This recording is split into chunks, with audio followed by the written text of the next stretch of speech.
বাংলাদেশের ইতিহাসে সর্বোত্তম নির্বাচন, মন্তব্য প্রধান উপদেষ্টা ডক্টর ইউনূসের। একটি গোষ্ঠী চাঁদাবাজিতে ব্যস্ত, জনগণ চাঁদাবাজি মুক্ত বাংলাদেশ চায়, মন্তব্য জামায়াত আমিরের। ট্রাম্প, শি জিনপিং, মোদি এসে ধাক্কা দিয়ে কিছু করে যাবেন না, যা করার আমাদের করতে হবে, মন্তব্য মির্জা ফখরুলের। জাতীয় পার্টি কোনো সুবিধাভোগী কিংবা সুবিধাবাদী দল নয়, বললেন জিএম কাদের।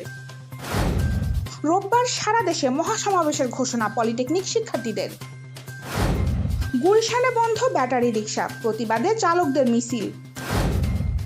অগ্রগতি না হলে ইউক্রেন শান্তি আলোচনা থেকে সরে যাবে যুক্তরাষ্ট্র, জানালেন ডোনাল্ড ট্রাম্প।